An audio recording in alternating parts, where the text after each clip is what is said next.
Hello, and welcome to the fifth of 5 sessions of a fantasy hack of the Veil, which, if you listen to the Gauntlet podcast, is the game I actually talked about when we recorded this week, and tried to answer Jason's skepticism. It's an amusing conversation, so I had a good time with it. I don't want to go too far into this. If you're interested in online games, check out the gauntlet-rpg.com. That's where this whole shebang is about. Last session, the power went out, and I was cut off, and we were literally at a cliffhanger here. So our crew had gotten disguises, had gotten uniforms for the work staff for a thing called the Spire, which is one of the highest places in the city, filled with all the kinds of avian peoples and so on that live within it. And they had made their way up to the High Garden, and they were going there because they needed to pull out a relic, sort of, how do I put this, lightning rod that had been stuck into the back of the head of this cloud dragon. Pretty huge cloud dragon wrapped around the thing. They knew that there might be people who might also be looking for it as well. The group had gotten an anesthetic, a local topical anesthetic for removing this from said dragon. They went up to the top. They discovered that because it was a cleaning day, they had chosen that as the part of their means of entry, that a little young sorcerer's Hogwarts style school was having a graduation ceremony because it was cheap on that day, and that the kids were getting restless, and restless child wizards in the midst of all this ceremony, and that there were clearly some people at the margins of this who might not have been actually part of the graduation ceremony. And given that they knew that there were other people hunting for this thing, they have some suspicions on that score.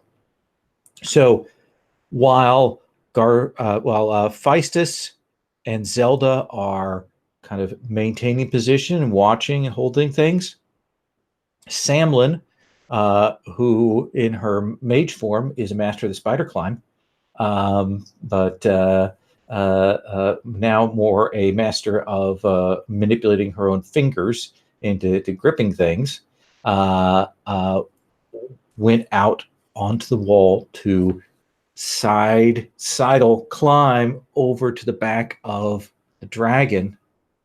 And then Garzula also got ready to go. Now, Zelda had done well. Zelda was set.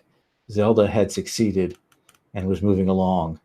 But the more important question was about Garzula, if I recall correctly. Am I right on that? Yeah, I think I had rolled a 7. So I was very... we didn't define exactly what the side effect or problem I had encountered was, or if I just had to go slowly, or if I was having trouble finding finger and hand holds. I wasn't sure exactly. I don't think we got that far. Yeah, well, let's take a look at that. I think we play going slowly is a little too easy. I think that there is some extra time, and I think that some of that ceremony is wrapping up, and we cut away from you over to that group of 4 people who have been kind of standing at the back of the graduation, and Zelda, whose name I got wrong just a second ago, Zelda Samlin. I'm going to always get that mixed up. You notice that group of 4 mutter conspiratorially to one another, and start kind of shifting like they're going to be moving to do something. But we'll come back to that. I just want to position where our group is. Garzula moving a little slower, and you've got this double-pronged mop, I believe one of you has. And you and Samlin have made your way over, and you've reached the back of this dragon. Now, you might be able to reach up and apply the local anesthetic from here. But it's still a precarious thing because you are on kind of a semi-sheer wall. It might be easier to clamber up and try to get some purchase and some leverage by clambering up onto the back of this dragon.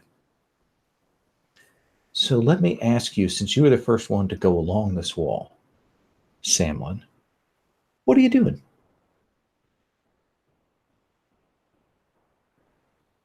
Take a drink.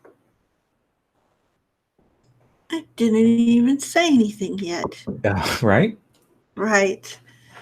But you can have a drink if you want. So what I think is, let's see here, like how far out are we from the dragon? Like, I would say from the dragon itself, you're probably about now 10, 15 feet. You might, if you could clamber up and maybe one would boost, you might just be able to reach with the double-headed mop up to where you can see this jewel-encrusted, ancient-looking, like hodgepodge lightning rod that is buried deep into the back of the head of this dragon. And I sort of turned to Garzula. How much of that anesthesia do you have? I've got like a basically like a small trying to think of the right word for the container. Not a vial, but the next stage up from that. Like a bottle. Like a flask. Flask. Yes. Oh. I was thinking, if we took a couple of these rags, tied them to our shoes, put a little bit on them, then we could walk on the dragon. I don't know how slippery this stuff is. Maybe if we just put a little, the rags would still have enough texture to give us purchase. Good thinking. But we still have to get up somewhere that we could actually like reach our feet without falling off the side of this building. Agreed. So first let's get up there. Then we'll put the rags on. Then the anesthesia. So you are going to climb up to a more safe perch. Mm-hmm. Perch? There's plenty of perches. And try to apply this anesthetic to these rags. No, to the rags once they're tied to our shoes. Yeah. No problem with that. I think this is going to be super easy. In fact, you know what? I don't think you need to roll to climb up to get to a safe place. I think that's easy. I think that's the easy part. Okay. We're going to come back to the question of applying the dragon strength anesthetic to your things. Okay. So, Zelda, you see that. You see that those people shift, and you probably look over, and you probably see Feistus. Maybe Feistus, how do you eat books? Do you chew on them? Do you lick them? What do you imagine? Yeah. Is it more magical? He starts out just by tearing out an individual page, like one by one. And so you'll look over, Zelda, and you see that Feistus is standing there very quietly, kind of waiting and watching, and he's clearly picked up one of these prize books and he begins to jam that into his mouth. Oh, I didn't need that.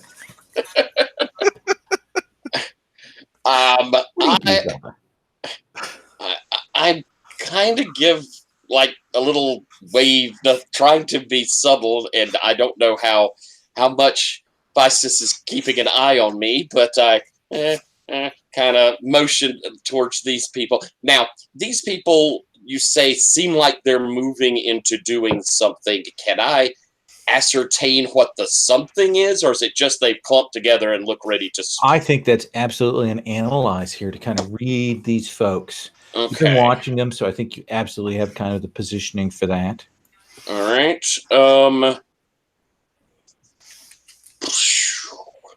I suppose I'm trying to project calm, so I guess I'm going to go with peace. Okay, and so you'll mark peace, and you get to take a tick off of mad. Take a tick off of mad. All right. I actually finally did one of the opposites of something I've been building up. Yay. All right.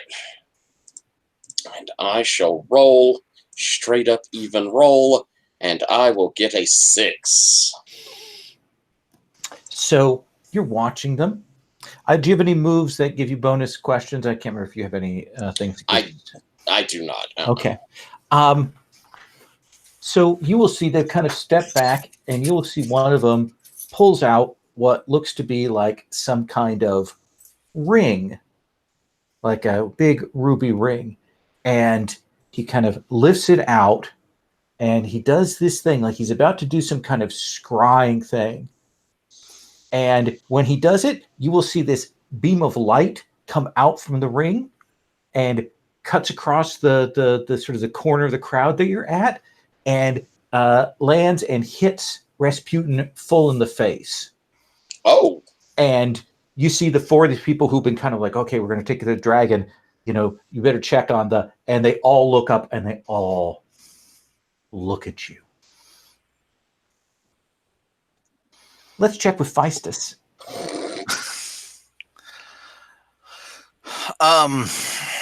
I would be paying at least nominal attention to, to be aware. So I see them look up and look at us. They don't look at you. They look at Zelda and the cat. Oh, okay.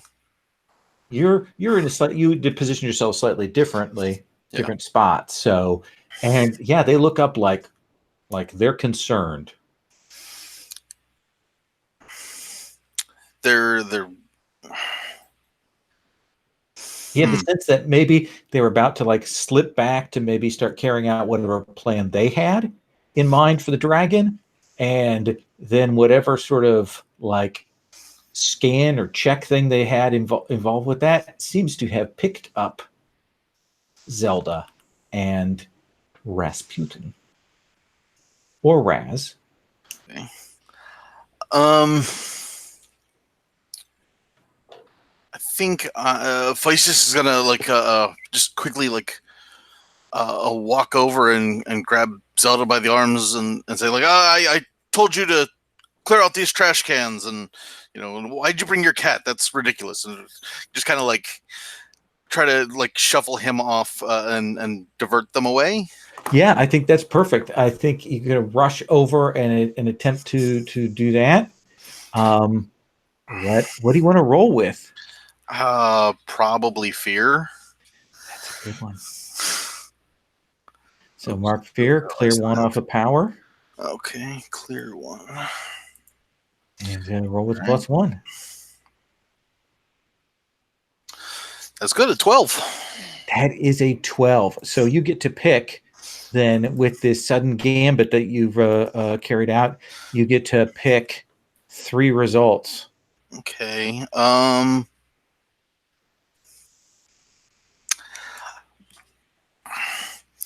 They become confused because they're not quite sure what they're picking up on. Okay, like maybe they don't know if they should be moving ahead because there's some weird signal thing there. Okay.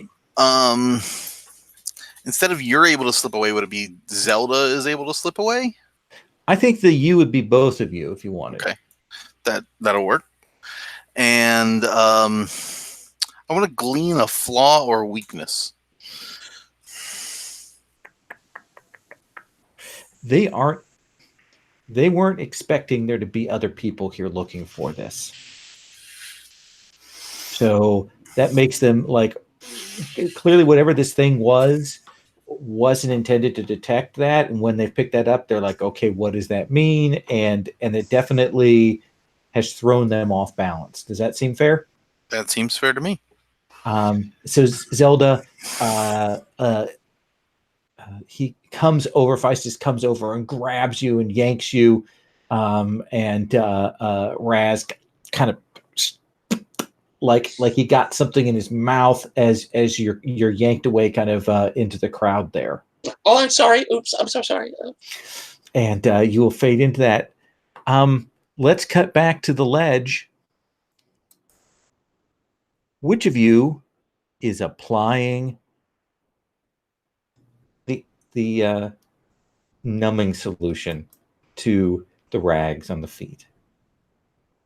Well, since Garzula actually has the flask, he's probably the one that's doing it.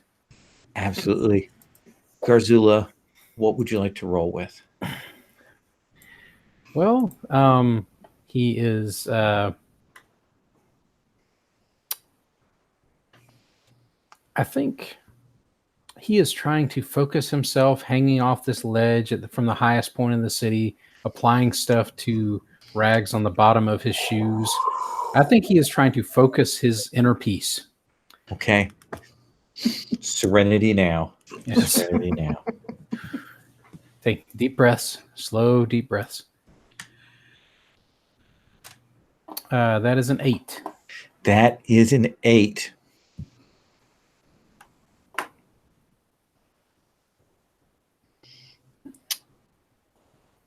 So I think that you will get this onto the rags, like get it applied on the bottom of the shoes. But there is a moment when you're standing there and some of this tips out. And there's this spray of it that catches in the wind. And in the distance, we see like a flock of pigeons that and they just start falling out of the air there. And we could probably see a cloud of that descending down below. And the camera probably cuts to people just falling over in an aerosol paralysis thing in the street below. But the problem is now that you have less of this thing, less dosage, like you have less than you had before of this now. Okay, I think in order to compensate for that, I think what Garzula is going to do is he's applied it to Samlin's shoes. Okay. And he's going to let, he suggests that Samlin do the walk on the dragon's back. And from here, he will reach up with that extended handle mop with it doused in the anesthetic and like anesthetize the area up there. And then Samlin can kind of get over there to actually remove the thing. That way, two of us don't have to be on the thing's back at once. So we don't have to use nearly as much on our shoes. All right. So I think that what we have here is, unfortunately, we have a set of discrete roles for carrying out this operation. Okay. So I think we're going to begin with 2 roles. We're going to start with 1. And that 1 is going to be you climbing up onto the dragon, Samlin. All right. And then we're going to cut back to the crew out in the garden. And then we're going to come back for the other 2 roles. All right. So Samlin, you've got rags on your feet. Yes. Awesome. You're out here and you're about to climb onto the back of this cloud dragon. Yes. What is your mood? I would say this is a fine moment to reconsider all of my choices up to this point and realize that I'm about to stomp onto a dragon. So I think that I will use fear. And I think is that what I will do is, instead of like jumping onto the dragon, because is he above us? He's below us a little bit, right? His body winds up around the building and the head kind of comes up. So you've got to kind of get a little bit onto the back and kind of climb up a little bit. But the back that I get onto, it's below me, right? Yeah, it's beside and below. Yeah, I mean, you can get there. Yeah. That's great. So instead of jumping onto it, what I'm going to do is sort of stretch my legs out and put my feet on him for a moment, let the stuff settle in, and then shift my weight. Absolutely. Let's have you roll risk. Okay. All right.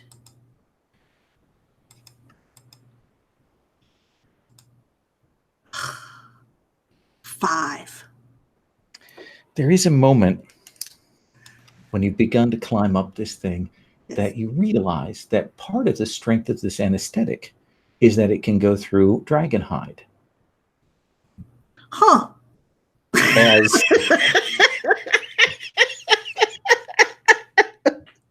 as you start climbing, and then you lose the use of your legs.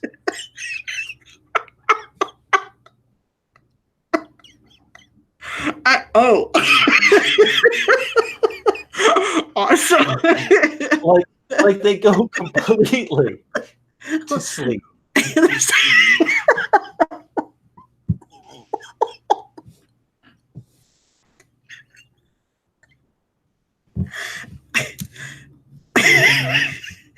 I turn back around as I'm slowly like sort of collapsing onto the thing, and I go, my legs are purely theoretical right now. I have no proof they exist. We'll come back to that. So Zelda, Uh-huh. Zelda, you don't know how it's going with your friends.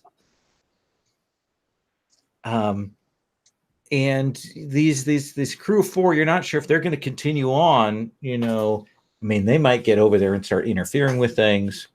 They are a little off balance. You do have a window of opportunity here before they're going to actually move to do anything. Okay.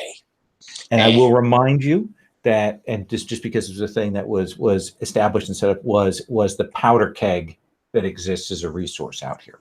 Yeah. Not that you have to do that, but I just want to remind you what's out there. Well, I have a little thought on that. Yes. Now, they look kind of like they're trying to be parents or whatever. They're trying to seem like they belong there, right? Yeah. It's very my- clear that none of these parents know each other. Gotcha. So my hope would be that if I could cause some sort of distraction, they'll either stand out because they don't go rushing over towards their kids, or they'll feel obligated to go over there towards their kids because they need to keep their cover going. Either way, it should make them handle part of the problem what we have going on here. And so I think I'm going to, we've got these kids, they're bored. I'm going to look over and see if I see the most fiddly kid there, the most fidgety one that's, yeah, his fingers up his nose, and he's then wiping in his hair, and he's at every word. I'm going to kind of, it's a bit of a low voice. I'll speak, but it wouldn't carry. But I'm casting message with it, so that I say out loud, "You big coward! I bet you can't set off fireworks. I bet you can't do that, can you?" Into that fidgety kid's ear. Okay, so that sounds like a sway. Yeah, and I think I'm feeling. Actually, you know what? I don't think it's sway. I think it is divert. Okay. Because of the possible fallouts from it. So it makes sense of divert. And I'll be honest, I think I enjoy this. So I'm spiking out joy. Excellent. So I hit does it spike when I get the fifth one or the fourth one? When you hit that, it spikes when you tick that fifth box. Oh, then I haven't spiked out. I'm only at 4. Okay. So rolling joy. Come on, dice. Ooh, that's a 9. That is a 9. So you get to pick 2 things from that list. Yes. Let me look over here. Divert. Okay. I'm going to.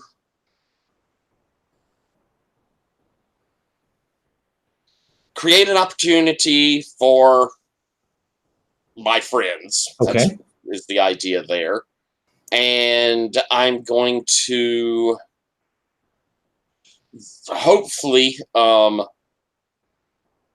see, if I do confused or flustered, will that be like the people I'm trying to get noticed? Will it be the kids? Will it be the room? It's more about the targets that you're aiming for, which is that group of 4.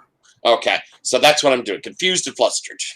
So here's the thing: is I think that that will definitely happen. Like you will do that magic, and we will see that kid like fire off, magic missile at one of his pals, and that creates Lord. a chain effect of things. There's 0 levels, so it only does 1 point.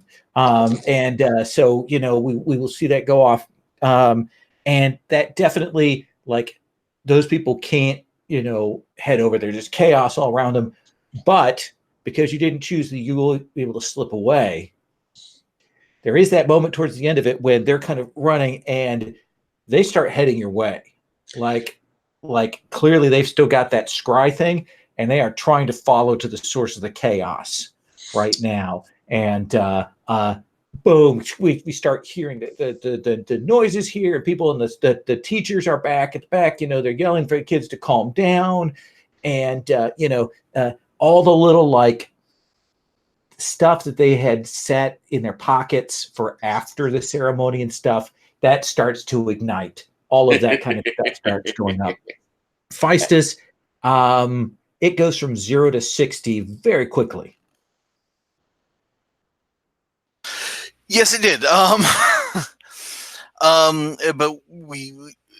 I see they're headed for us. Yeah. Okay. Noises and explosions. So you'll hear a rumbling from the dragon. So I'm gonna use my own magic then, and I'm just gonna create fire and try and get it to like seem like it's coming from one of the other groups that's around. Just like hit them with a fire blast.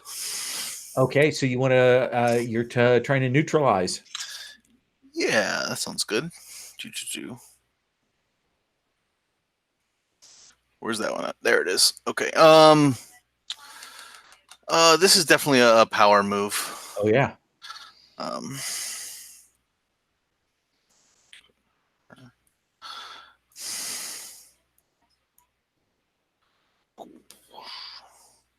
6 plus my power, which is 2, so 8. 8. So on a 7 and 9, you generate 2 hold, and you're going to take some harm. So what do you want to do? With the 2 hold, I am going to. Ooh, you could force a change of location. Yeah, I think I'm going to inflict harm and force a change of location. Okay. So I think we'll see you blast and hit one of those guys, and they're shot. And this happens in the midst of all of this, and they're no longer looking at Zelda. And they are definitely moving your way. Like whoosh, you let that off to kind of sit. It points at you. You still got a little bit of book sticking out of your mouth and doing that stuff. And you almost hear the shink of little knives coming out and stuff like that as they make their way. They're pushing kids aside. They've given up some subtlety in the midst of all this, hoping that the chaos here will cover them coming to murder you. So let me come back to the ledge. Garzula. Samlin starts to turn and tell you legs theoretical, and then you hear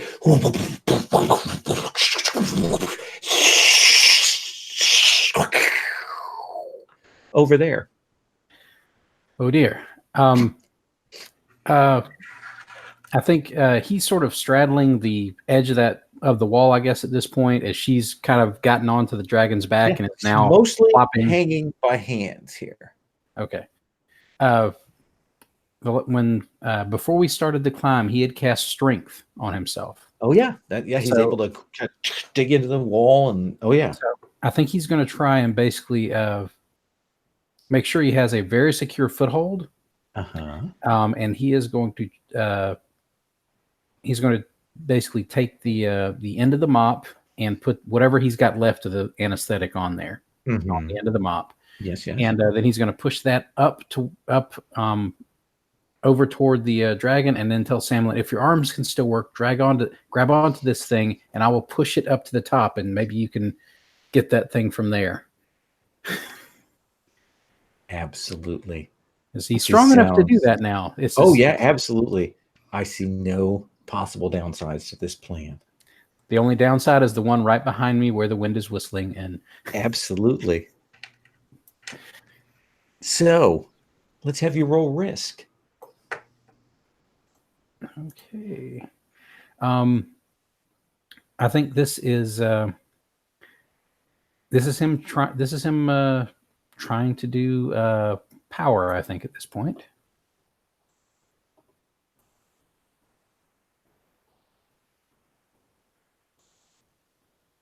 Woo, okay, that's a 12. That is a 12. So you lift Samlin. You go to grab onto this thing as he we see that join between these two mops like bending. We see the liquid running down the mop, okay, and not quite making it down to Garzula's hands, and you kind of grab on and getting pulled up there, and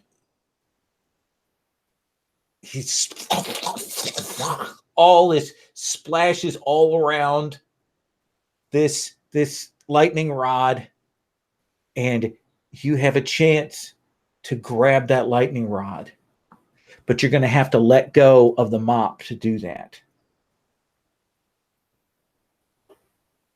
So you are muted. All right. But now I am going to do this thing, the thing that I must do. Absolutely. What do you want to roll with? I think fear is particularly suitable right now. That seems like a good plan. Almost no chance it could fail. Oh, a huge chance it could fail. Like that. Got a 6. You got a 6. I don't know what is up with my dice. Yes, Chris, you may attempt to aid.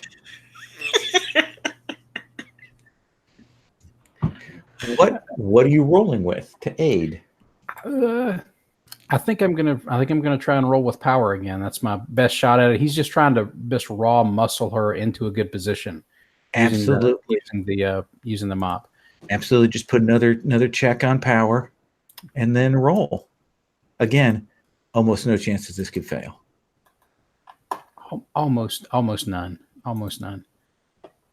Okay.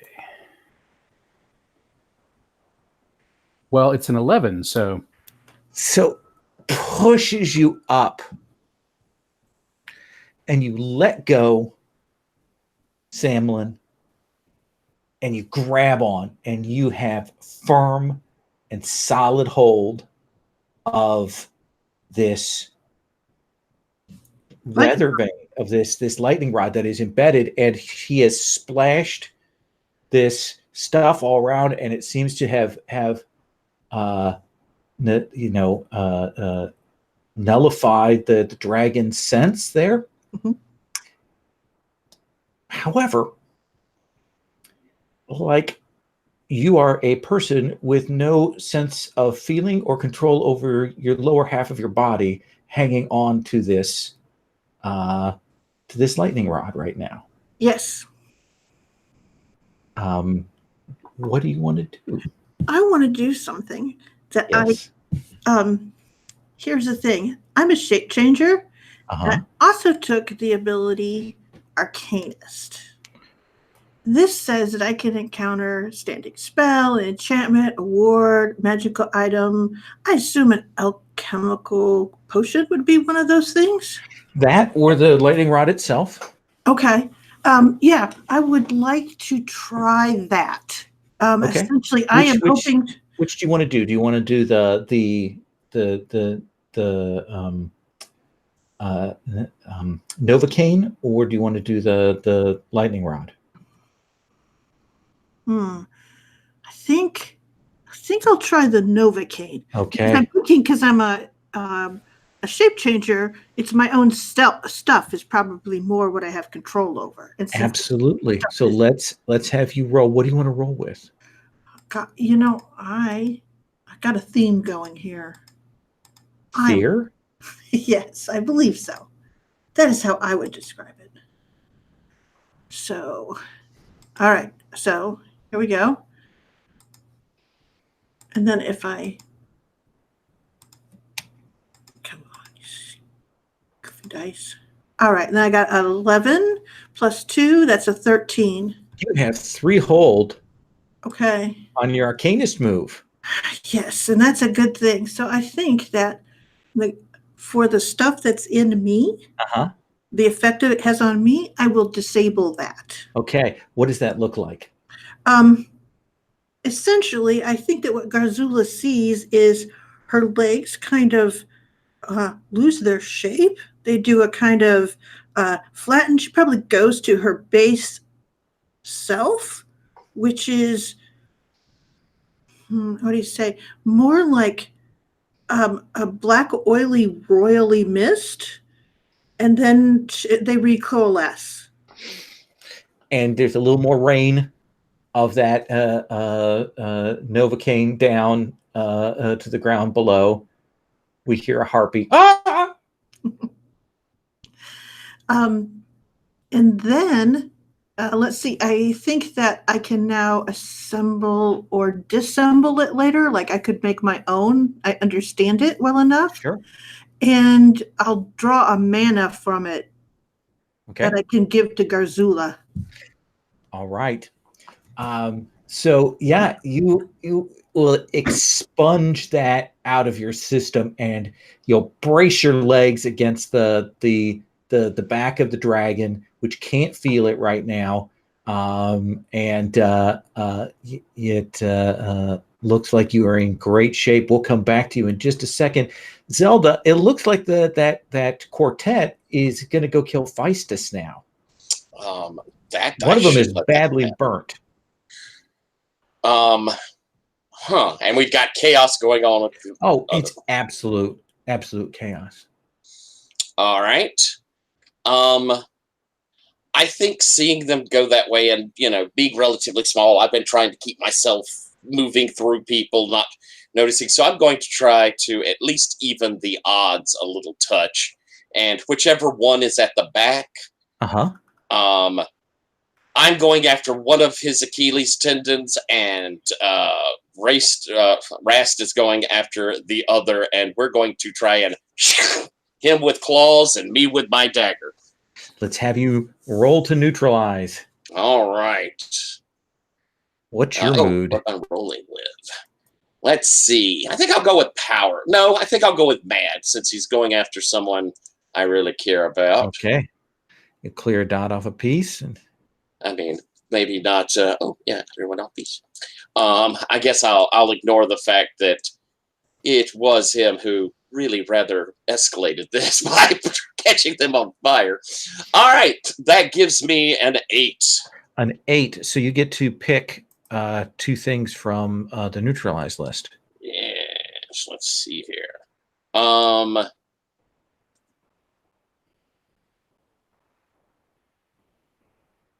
Let's see. Let's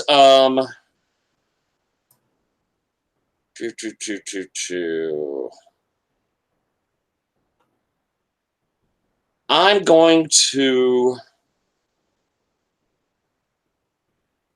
Does the just so I know, if I inflict harm, and I know that I have Raced has like 2 harm on what, or plus 2 harm on what he does. If I inflict harm, is it likely I'm going to drop this person? Not kill them, obviously, but so what I'm doing is I'm reading them as a mob, and if you inflict harm, you'll take out one of the 4. Okay. Well, then let's inflict harm so I can drop that one. and I think I'm going to suffer little harm. I'm going to try and do it as quietly as possible. All right. So that's the thing is you catch this one at the back, and you're are you using your meat cleaver? No, I'm pulling out my little concealed dagger, my quick dagger. Zip, zip. Yeah. So you do the stab, and then we see the close up of Raz, and then we see the fake cat paw go across the back of the leg, and it falls over, and he drops to the ground screaming, and then the real cat kind of walks across his body, and he's writhing in pain there, and he is taken out. Feistus, once there were 4, now there are 3, and one of them quite badly burnt, and they are coming after you. I want to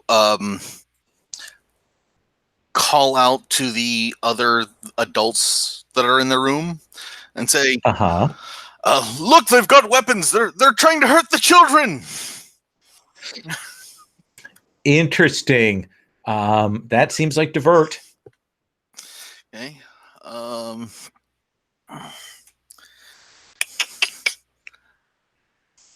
don't know, I guess I'm still going with fear. That checks out. 7, 8. 8. So pick 2. Okay. Divert. So I get lost on the sheets.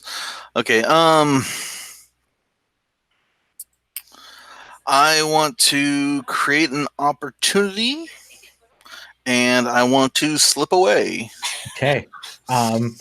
So essentially, you keep them from noticing Zelda, so that they don't turn and immediately go to after her, because they're having to deal with these people. The people are rushing in the way, so she is completely safe from that. And when they turn back to try and find where you are, you're ducking down through the crowd, moving your way through there, and they are looking around desperately trying to find their targets, even as their pal is, oh, my legs, they've got a cat. Oh. So what do you do, Samlin?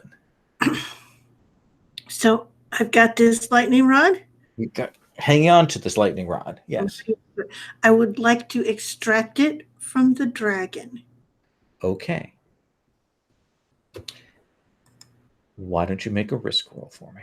A risk roll. All right. Well, this is kind of scary, but at least I got my legs. So I'm going to do fear. My last time before I strike. So this has to go well. Absolutely. Okay. So mark it. Roll it. So that gives me an 8. You will brace and you yank this thing out of there. And it is much heavier than you thought it was going to be. Okay. And you begin to fall off the dragon. But you have the lightning rod. All right. Garzula, you see, as the true king of Britain, she will draw forth the lightning rod from the dragon and then tips over and begins to fall off the cloud dragon to the street below. I will attempt to catch her. Okay. I think so. Is that?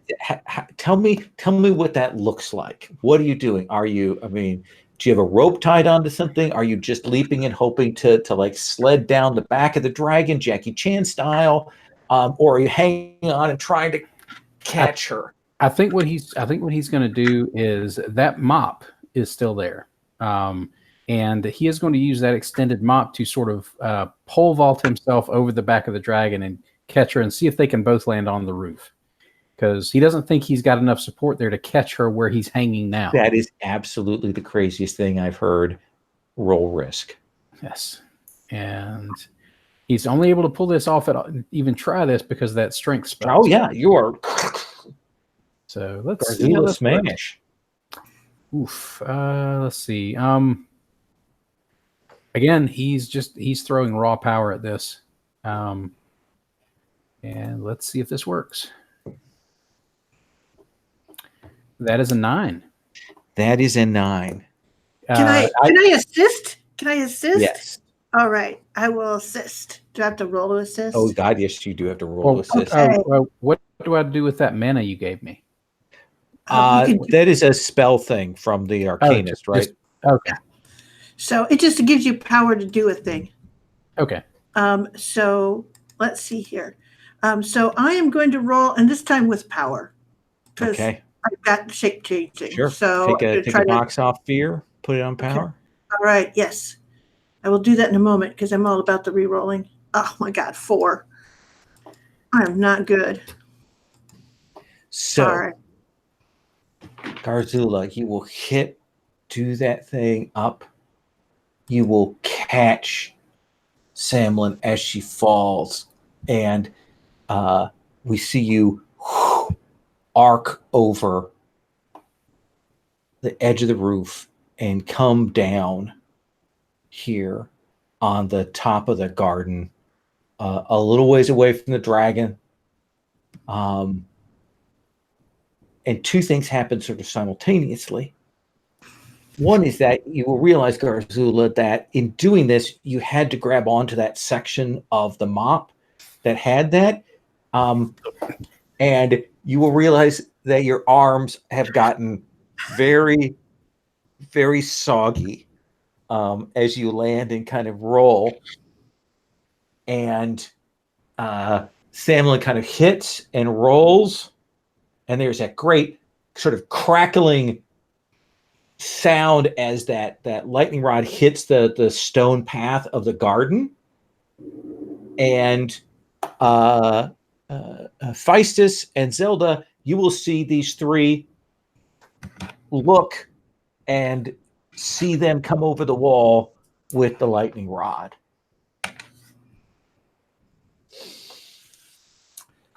What are you going to do, Zelda?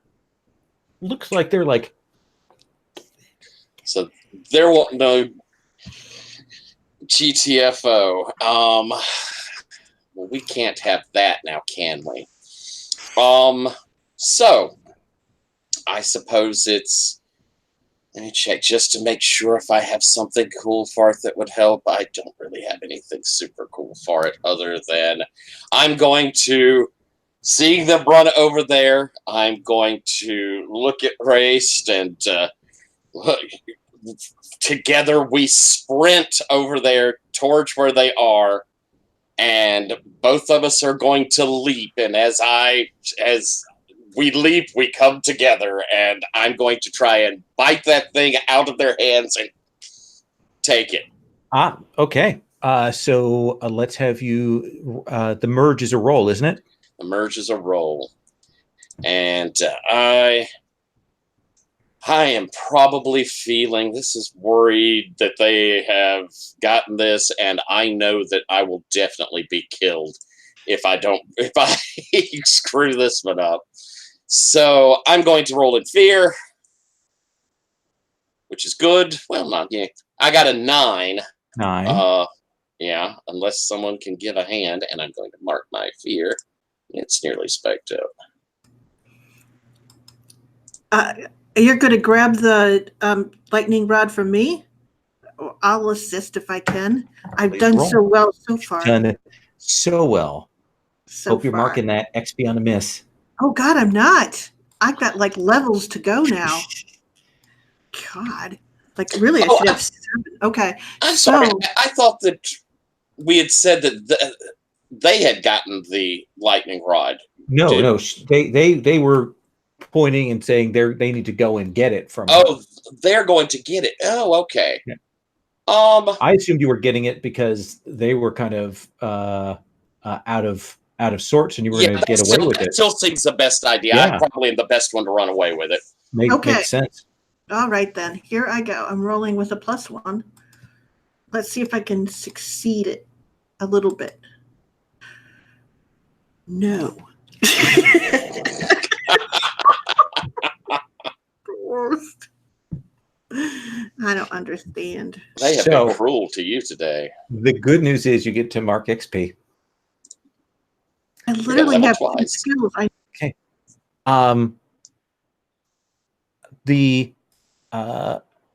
I think that you will transform no problem, Zelda, and you will get up there and get a hold of it.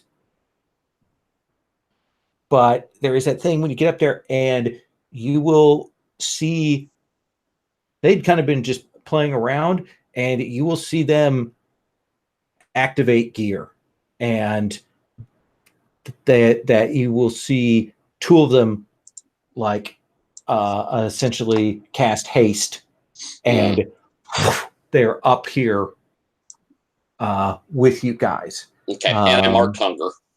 Yeah. They're up here with you. You've got a hold of this thing. They are there. They've given up on subtlety. And they actually will stab you, Samlin, for 2 harm.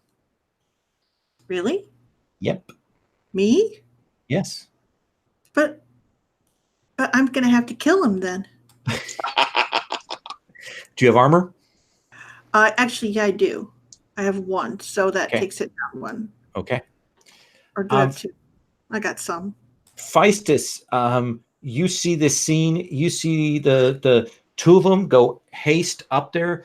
You see the third one is like clearly the mage who's kind of making his way through the crowd, and he's casting as he's heading up. He has to take 2 rounds to prep his spell because he's a GURPS mage, and he's heading on up there. Okay.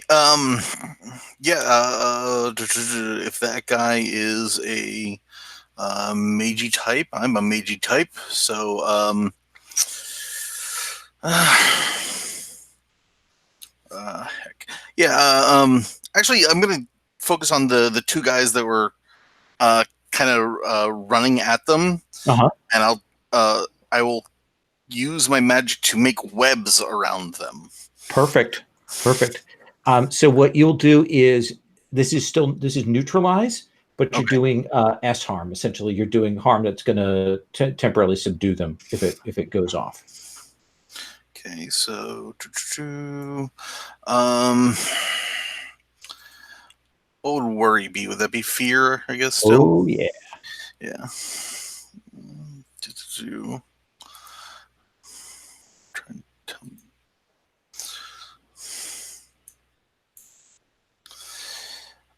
8, 9. 9. So you get to choose 2 from that list. What would take away advantage? Would that? I don't think they necessarily have an advantage to be taken away here, unless you can think of something, because they don't have a hold of anything yet in that situation. So I want to force a location change. Okay. Kind of they're stuck and the other people aren't. And I want to impress my opponents with my magical prowess. Okay. So essentially you stick them so that if the others are able to escape, they can't immediately follow up. Right. And they will see a mage,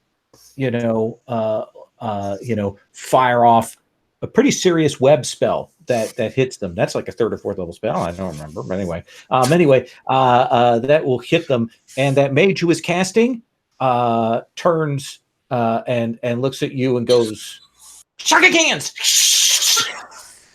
And he is going to deal 2 harm to you.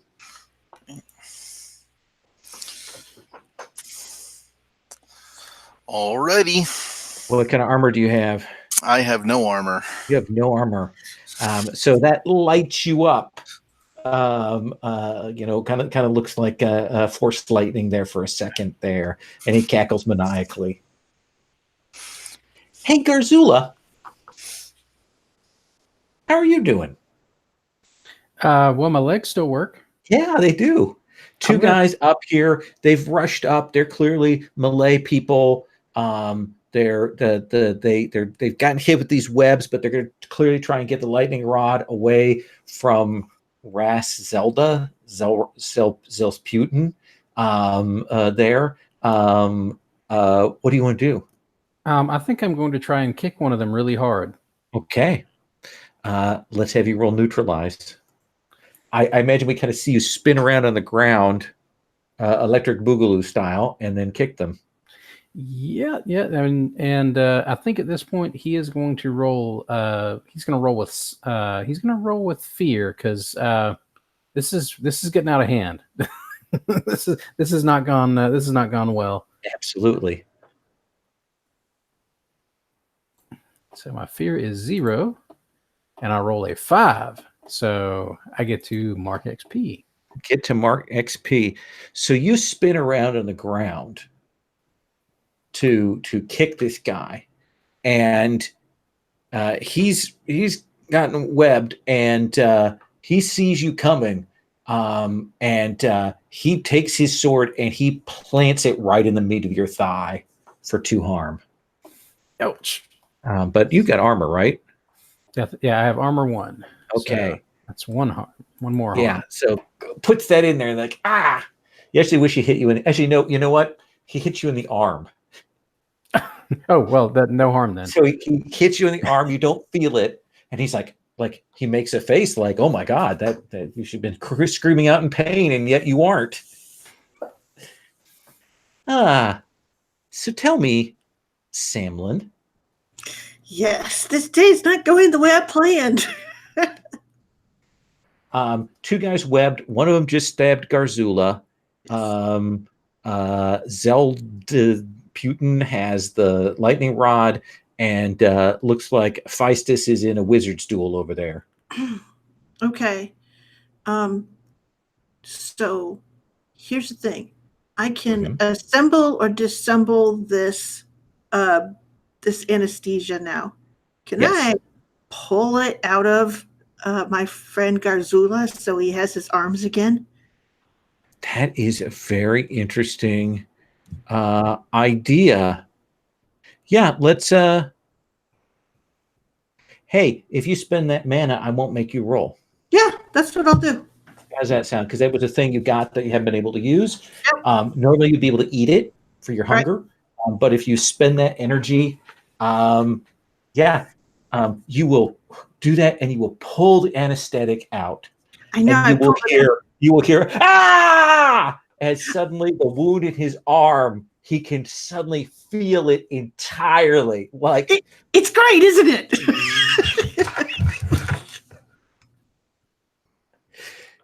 Zelda. I'm going to be looking at my friends, and Salmon is clearly the closest to me. I've got this thing in my mouth. Oh yeah, it is crackling with arcane power. And I will look up. We will look up at you, Samlin, and kind of around and go, "Run or fight!"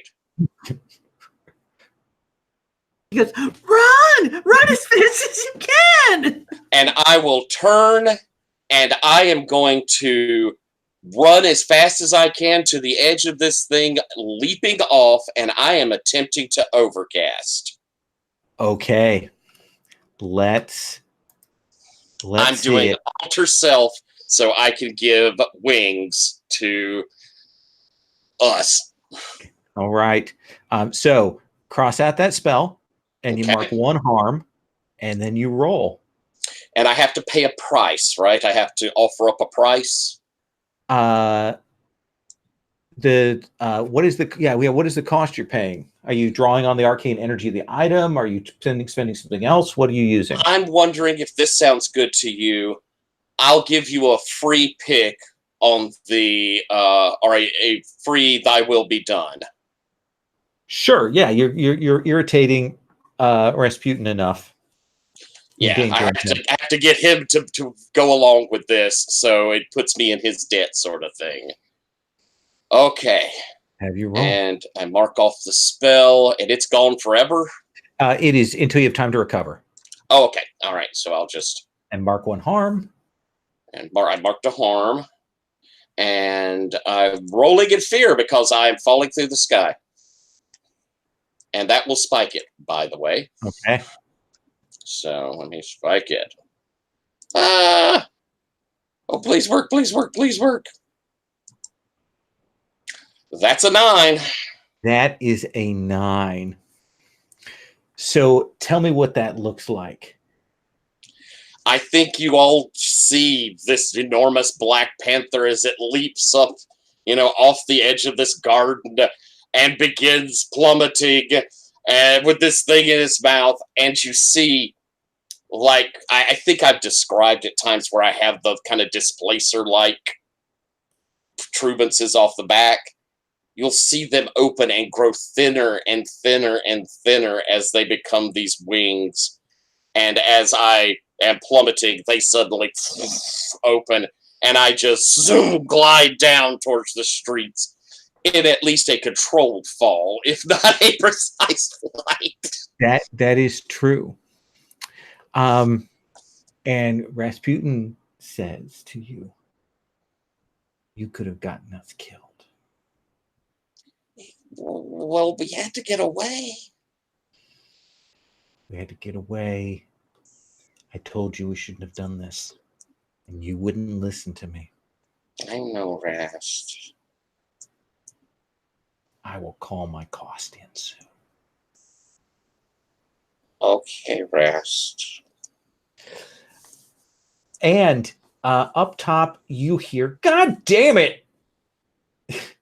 as these two go, and one of them screams,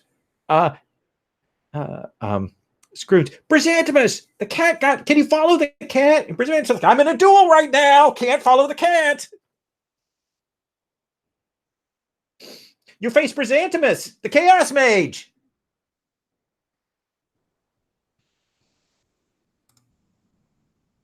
Who are you, feathered fiend?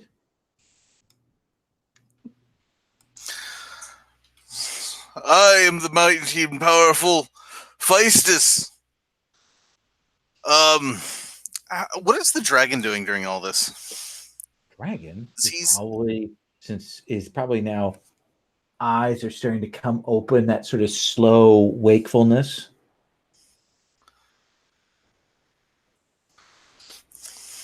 Okay, so he's not really in it yet. Okay,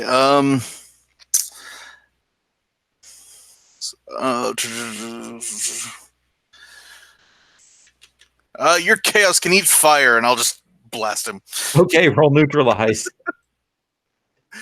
Okay, I'm gonna go with power.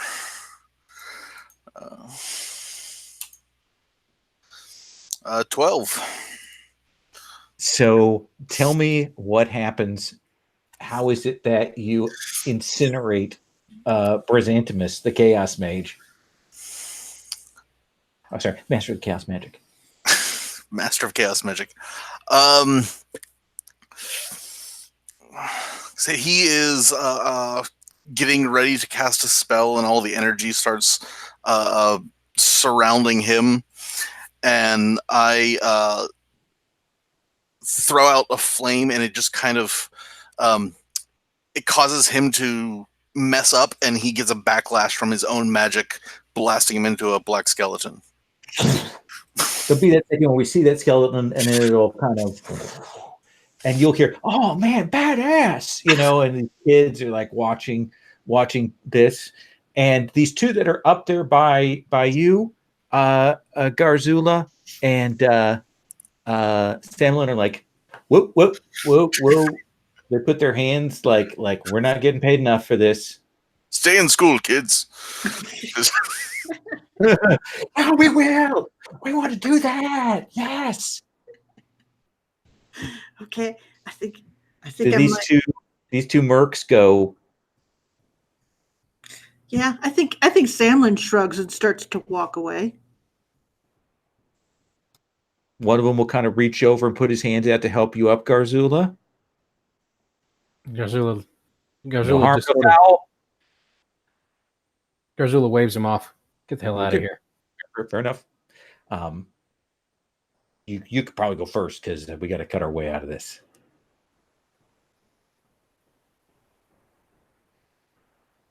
I don't think you're coming in behind me for any reason. Just move away, and he's like fingers the big giant sword on his back. Fair enough. Fair enough. Just give us a second to degoop, and we'll be out of your way, sir. And they will cut themselves free from the webbing and step politely off to the side. And then I'll walk away. All right. Let's take our 5-minute break here, and then we'll meet up at the noodle shop.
Oh my gosh. That was quite the dramatic escapade there. That was a caper, as they say. A caper and a half.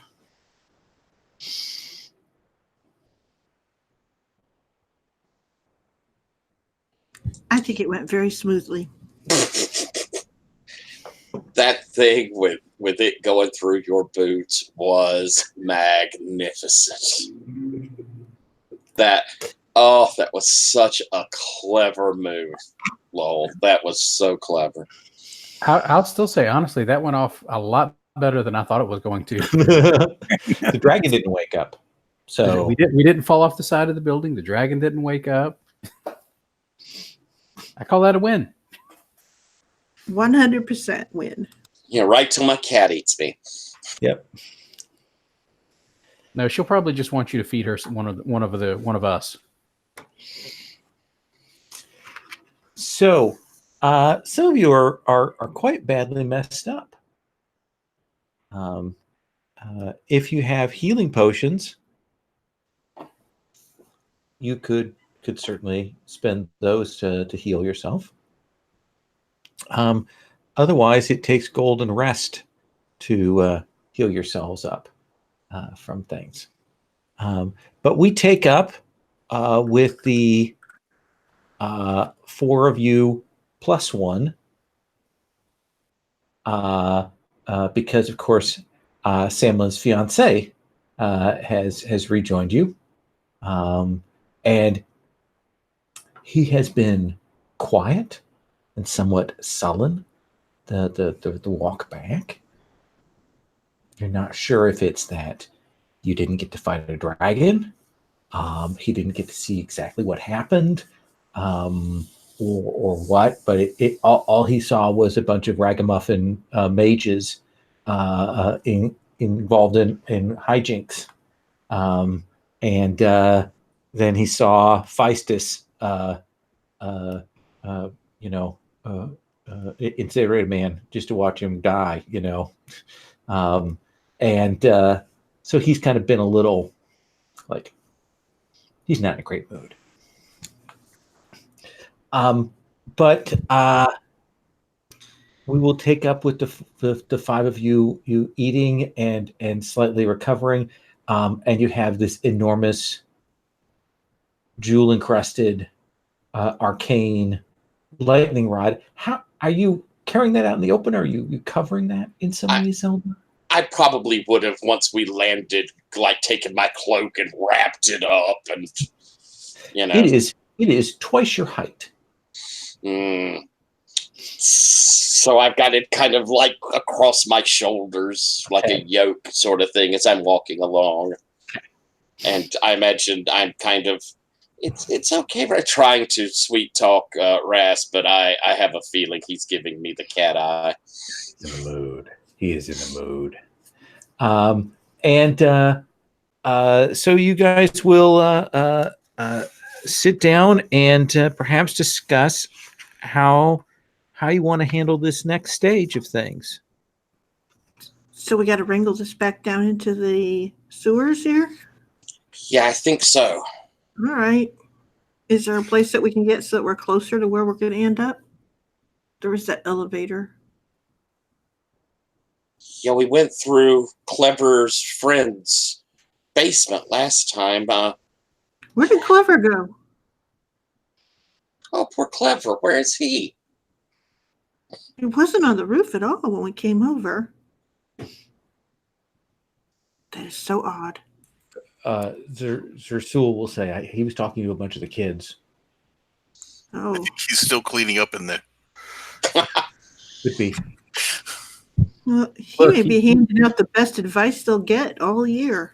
Look, he is still deep cover. He's maintaining our cover there. Your golem on the inside. That's it. But Never gonna get that uniform back. Yeah. Who was it who got these uniforms? I did. Yeah. Well, let's look. Some of them are in better shape than others. Mine's in pretty good shape. They just shouldn't like hold it next to their flesh, and but they don't mind going numb. Mine just have a little stab wound and some blood, like on the arm. True. And you've got some burn marks on yours, Feistus. Zelda's is pretty much trashed. Oh, really? Okay. Your armor transforms. That the uniform did not. That makes sense. So do you want to go to Clever's friend's place and use that as a means? Mm-hmm. If that's okay. Yeah, that's probably our best bet. I mean, I imagine somebody'd find us when we went down the sewers regardless, but at least we know the way there. Okay. That sounds safest. And Zersul says, should I wait here? Should I go with you? Do you want to come with? It's kind of weird down there. I'm not a big fan of sewers. I don't like sewer adventures. Never These are cared really for underground. weird. So, yeah, you could stay here if you want. Well, here, you can go back to my place and wait. It's more comfortable. I don't think your landlady likes me. Oh, that could be. She is very snap judgment sometimes. There's something about tracking and feet and so on, and she's not really not so much. Yeah, she's got like this little shelf for shoes, and you got to put them on there. But you don't even have shoes, so you've lost. My feet are immaculate. I have a pumice stone. I use it every morning, whether it needs it or not. So there we go. She's just set in her ways. I know. But here's the thing: is they have like an all-you-can-eat thing here going on in the mid-afternoon. So I might stick around for that. Okay, seems reasonable. I'll meet you back here. Okay. I cannot wait so that we might consummate our marriage. Okay. Ooh. Oh, Yes. I look at you like, ooh. Yeah, ooh. Okay. You see, there's a sort of look of consternation in her face. When we get free of this, I think she's gonna lead him and go, "What is he talking about?" Do you say that to Zelda? Yes. And Zelda kind of look up at you. Do I need to have the talk with you? What are you talking about? Oh, honey, we'll talk after we come out of the sewers. Oh, okay. You're gonna be so surprised. Awesome. And so the four of you will go back to Clever's mentor, whose name escapes me right this second. But he's like, oh, it's good to see you all here. Good and Clever is... He was mentoring a class of young mages. Well, that's good to hear. His eyes, keep drifting over to the cat and then back. Mm-hmm. Good. So why are you here? Are you here to murder me? We just want to use your basement. Oh, absolutely. Please go right ahead. Oh, okay. Thank you.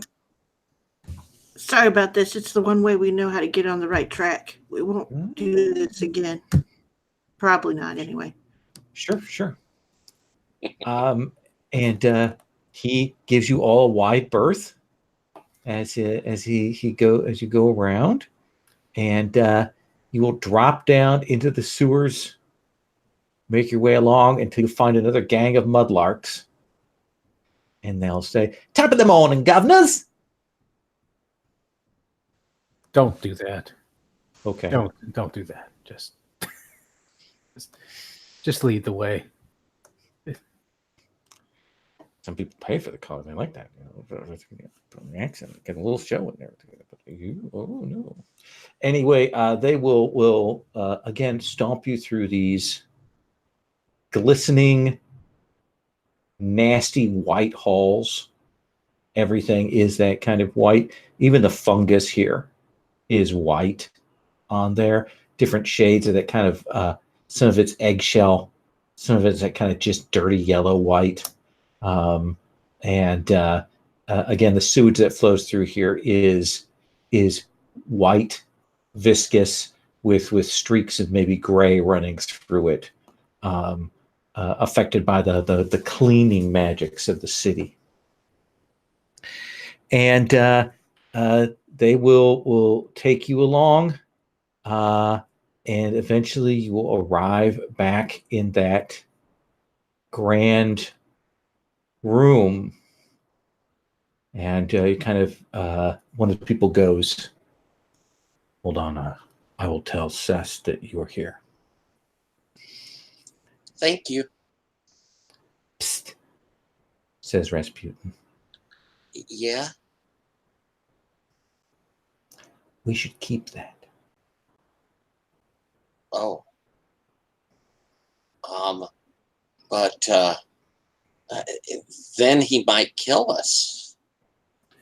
Well, there's a simple solution then. Yeah. I suppose there is. I'll kind of look at my comrades off out of the corner of my eye. Then let's do that. I'll drift back over towards Samlin and, Samlin. Cest will see you now. We'll be right there. And he makes a face like, you're going to make him wait? And I just look at Samlin. I'm like, do you trust me? Is that you shaking your head no? I'm sorry. She goes, sure. Okay. Follow my lead. All right. And again, you will come into that chamber. This den of thieves, big area. There's various gaggles of people around. And Cest is there on his throne. And he looks up and he smiles. He says, Zelda de Luke, you have returned to my good graces. That's nice to hear. Thank you. Excellent. You and your comrades have done well. Done very well. And I'm kind of eyeing what we've got in here. How dangerous does the crowd look? Because I'd hate to turn down Rasp and make him even angrier. Well, but I'm not quite suicidal. It is a hive of scum and villainy. There are a lot of his people here, quite frankly. And Cest says, Zelda, bring it to me. Allow me to examine it, and then I shall reward you and your friends most properly. Oh, goodness. Excuse me. Yes. You speak in a sort of ambiguous way, and I just would like that clarified. That means you're going to pay us, like you said you were going to, and then we get to leave here alive, right? Oh, yes, I will pay you. Yes. Like coin, right? Oh, yes, 5 gold. Yeah, 5 gold each. Okay. You really have a strange way of talking. I've been told that. Limited my career paths and options. That's why I'm down here in the sewers as a criminal mastermind. Oh, that makes a lot of sense. Yes. Oh, you'll be paid 5 gold. And perhaps a letter of recommendation. But please, bring me the rod? I will have unwrapped it there, and kind of I'm holding it like this. This is gonna go badly, but oh well. I gotta please a cat, I suppose. As I get closer up to him, I'm gonna say, it really is very nice, and I'm holding and hoping, kind of doing that shy girl as I, bring it up, maybe have him lean a bit. Oh yes, he And, leans forward in his chair. Please give it to me. and I whip it point forward and stab it towards his eye. Then let's have you roll neutralize. Yeah, let's do that. I'm spiked in fear. Then you're rolling with that with a +1. Yep. That's a 9. Anybody feel like helping? Was anybody? I imagine y'all are surprised. Probably not helping. So you have 2 hold. Yeah. I am going to. I'm going to inflict harm. Okay. And impress, dismay, frighten your opponent. Hopefully to make his thugs a little scare and hesitation there as I go, it's time for you to step down, as I stab him in the eye. And you will see Zelda whip this around and stab this. I mean, again, this thing is like 12 feet long, jewel encrusted, crackling with arcane power, and she stabs him in the eye. And we don't have a budget for a really big effect for this, but his head explodes off the top of his body. We get a couple shots of it in slow-mo to make the budget work. As all of that arcane energy will shoot out of that. And you're going to take 2 harm from sheer feedback on that. Is my armor helping at all? That is a good question. I will say yes, because you bought the armor. You spent some time doing that, so we'll do that.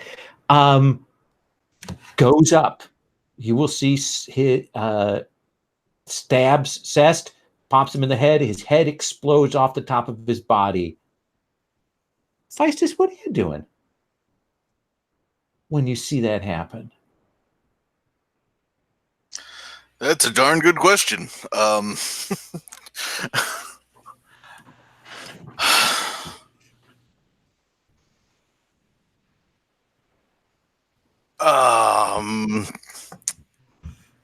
Do I see the gold they were going to pay us anywhere? No, he hadn't had a chance to get that out. He was going to look at that and then call his person. Remember, he had the person come and bring him the gold before? Yeah, I'm going to head towards the exit then. Just okay. Then let's have you roll risk. You definitely fear. Okay.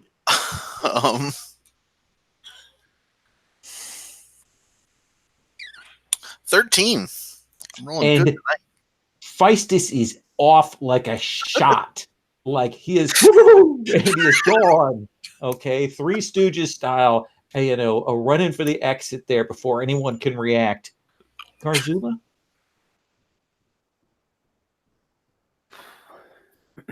I think Garzula basically pulls out and brandishes that giant-ass sword he carries around and swings it over his head in an arc and says, I think we know who's in charge here now. He's going to basically try and bluff his way into throwing them off a little. Well, you know what we have?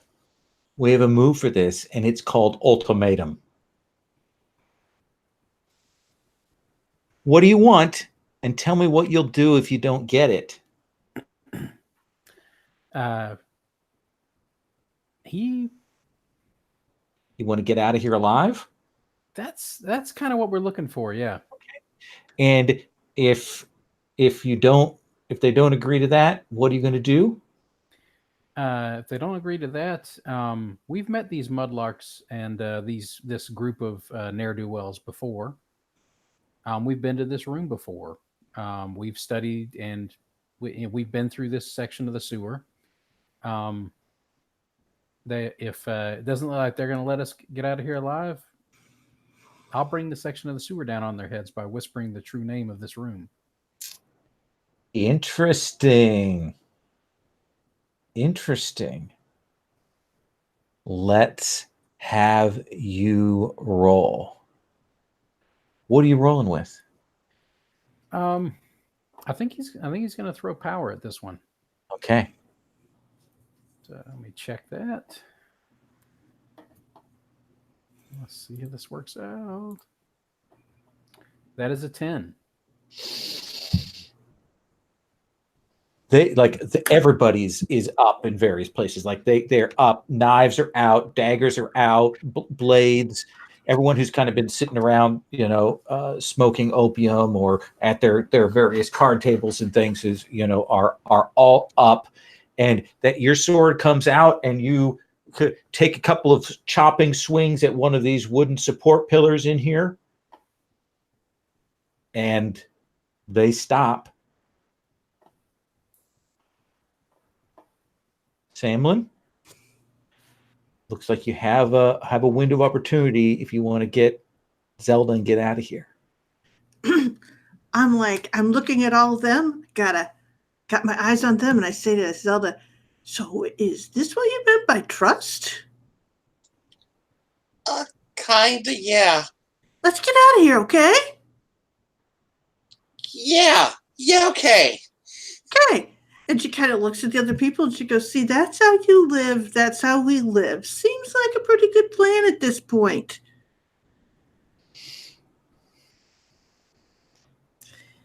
And that's pretty much it. Yep.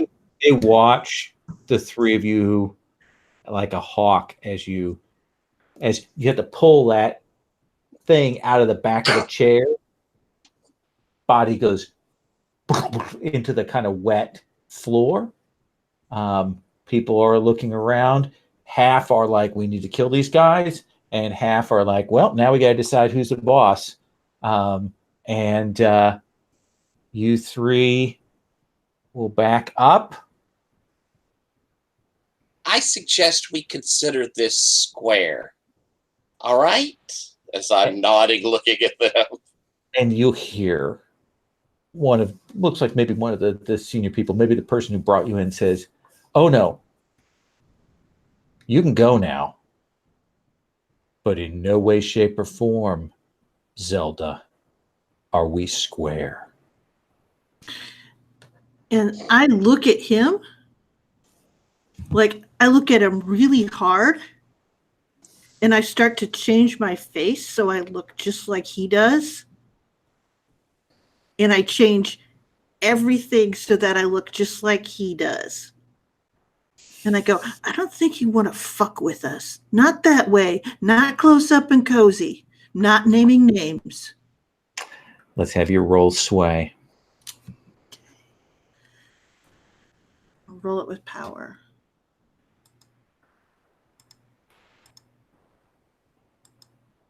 Oh my God. I think I leveled though. That's a very bad roll. 4. When you go to do it, part of the problem is that you've got still a little bit of that anesthetic. No.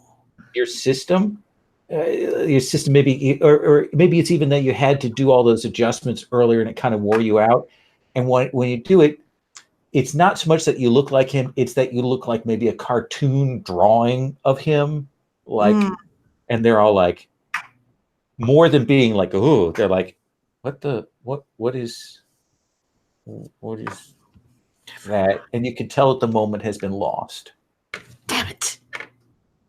And then they start laughing at you. All right, I'll use it.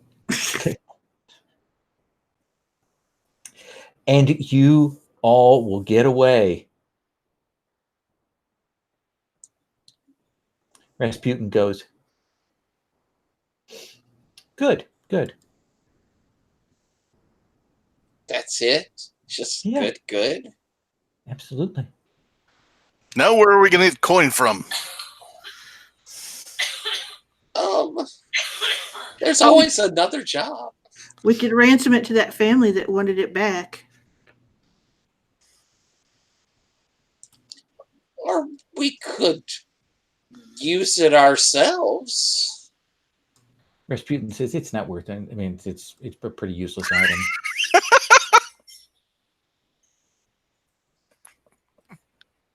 Really? Just to be clear, we can't hear what the cat says to her, right? Exactly. So this is just her staring at the cat and talking. We're just like, And, the cat and Rasputin looks up at you and goes, "But this time, you listen to me." Somebody's not getting belly rubs tonight. And then Rasputin goes, "Now we're square." Yes, Ras. And I'll pick him up, and I'll hand over the spear to Garzula. You probably should carry this. Maybe we could get some money for it. We should be able to. We probably need to get rid of it quickly. Before The dragon. And I will kind of move over closer to Samblin, and as we're there, and I'll hug you. Thank you. I still don't understand what happened. So, Family argument. I did. The guy's head exploded. so the family, who were they again? Kind of. Ras didn't think he should have it, and he probably would have done terrible things with it. So it was kind of like a public service. Right, but I need some money. Well, it's got jewels. It's all golden. We'll make a fortune. Okay. How do we do that? Let's see if we can move it. But first, and Garzula traces a design in the air and whispers some word you can't really understand, and he casts scry proof on it. Nice.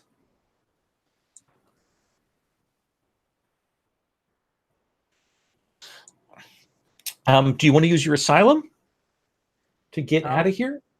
Oh yeah, we can do that quickly. I will attempt to do that. And he says, "Everyone, stand close to me for a moment." And he will concentrate, and he will whisper the true name of the Temple of First Names. Sure. Yeah. I'll take. Let me check the box for what I'm rolling with. I think he's going to roll with. He's going to roll with peace. Okay. Like going back there can bring him a little bit of peace and serenity. Absolutely. But not that way, because that is a 5. That is a 5.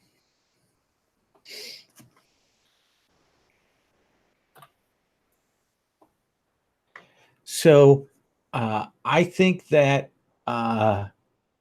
when you kind of go to open that up, that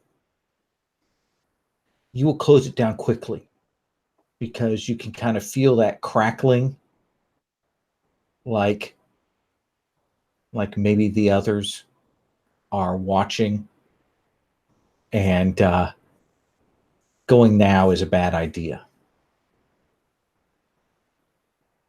Like maybe you've been too loud, maybe been around too much arcane energy, but certainly the and what are they called again? The Persecutors. Were certainly edging around the sanctuary, not getting in, but observing. And it's a long slodge to get back to the Orcish noodle shop by evening. Zersul is there. He has gathered a bevy of orcs and adventurers around him, and he's regaling them with tales.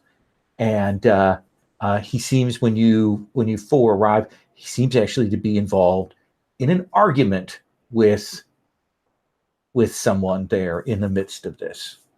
As the four of you come in, still looking quite bedraggled and now sewage covered as well. This is something we haven't said. We have established the color.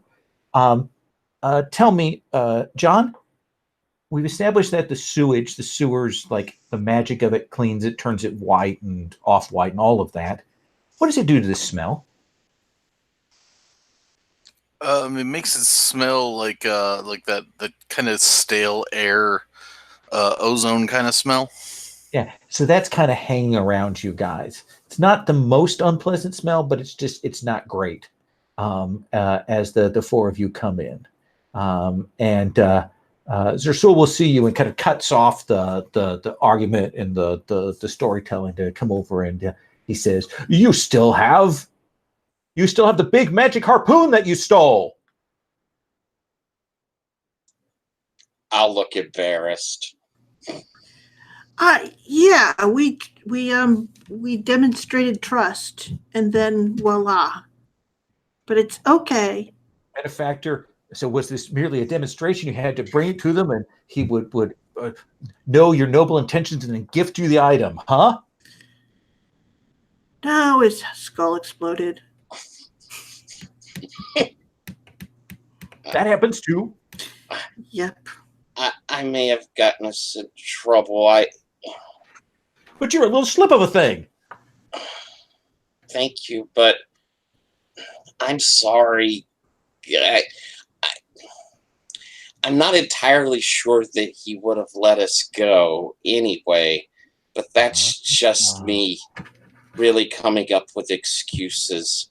And he puts a big meaty hand on your shoulder and goes, "Always go with your gut." Thank you. Thank you.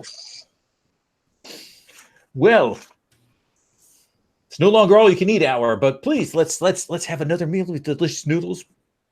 Are you still hungry? Of course. Okay. Well, then let's do. And I assume that you guys will eventually talk to the family that wanted this relic back, that hired those guys. Yes. And I imagine there's a scene later where one of the two guys that got webbed has to do the meet with you. And he is like, "So it's Feistus, right? Yes. Is there any way to do you have like a solvent or something to get it off of the skin? Because I still got it stuck on my shins." And Rupert tried to scrape it off, and it left a rash like something fierce. So maybe there's something. Nope, it's going to be wedged in there for weeks.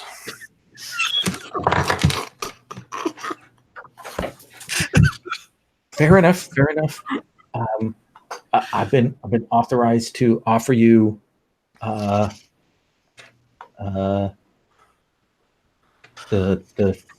essentially the 12 gold that we were offered to retrieve the item. That seems good, right? Not the 5 we were going to get, but... Yeah, 15 seems better. He says, we were going to only get paid 12. Yeah, but we see how you did, and we see how we did, and I would think we're worth 15. Now, you understand, I was given 12 gold to come and give it to you to get that. So it's 12 or I have to go. You don't have any spare gold on you? Not my gold. My margins are really narrow these days. And I lost my mage. May have noticed that, the one you incinerated. And I advanced him money. So I am out. I am out that money. I'll look around if the group seems agreeable. I'm nodding, And he will take out a bag of gold and he will hand you 12 gold. It's only fair that y'all split it between, well, you guys. I don't deserve to have any. Okay. And this guy kind of looks at me because, well, I'll just take it now. This seems kind of awkward. I'm just going to go, okay? Okay. Hey, it's pretty heavy. Oh, wow, it is, huh? Yeah. Whoa. And he kind of stops and you say, do you guys got a rag or something? And don't aim it at anybody's head. And don't look at it head on either. I just because there's a bunch of gore on the end of this thing. Here, just wrap it in this blanket. Oh, okay. Thank you. Well, I'll see you. I might have cleaned brain off of it earlier. I imagine that was fairly low on your list of priorities, though. That is very true. And 4 of you will end up with 4 gold. Do any of you give any gold to Zelda? I'll give 1 to Zelda. I'll give 1 to Zelda. She's the only reason we actually got any money out of this. And I don't think I give her any because she said I could have it. So I'm all for it. I trusted her, and now I have 4 gold. See, that trust worked out for you. You got 4 gold out of it. I think we're actually we've kind of hit the story end. I think for this we're a little early, but I think we are. I would like to do a little epilogue thing, and then maybe do some stars and wishes after that, and talk about what we think about the game. Again, I'm so sorry that the power went out, and that we got cut off last time. But I also really enjoyed the first part of this session, so I had a great time with that. Tell me, we'll start with Zersul's epilogue here first. It's that Zersul comes to you, Samlin, and goes, I have a confession. Okay. I was speaking with the people in that tavern, the orc noodle place, and one of them was a scholar.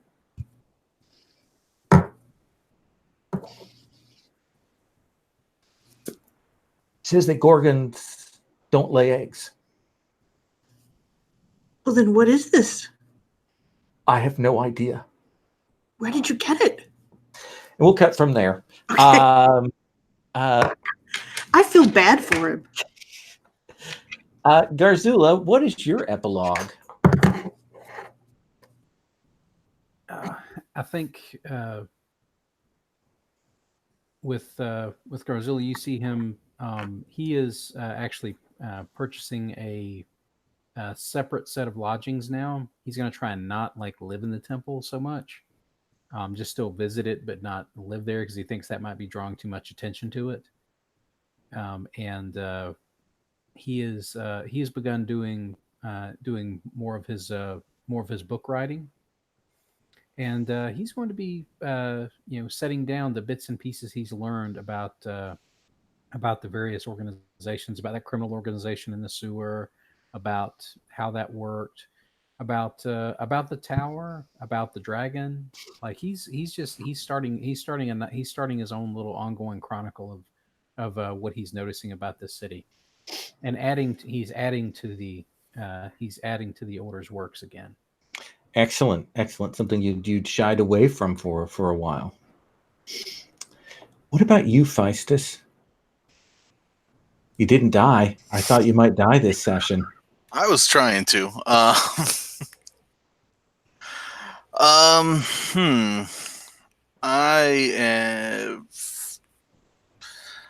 think his thing is going to be to spend at least a couple gold on trying to get revenge on Song Cullen for having done that lovely setup on you. Okay, Yeah. What does your revenge entail?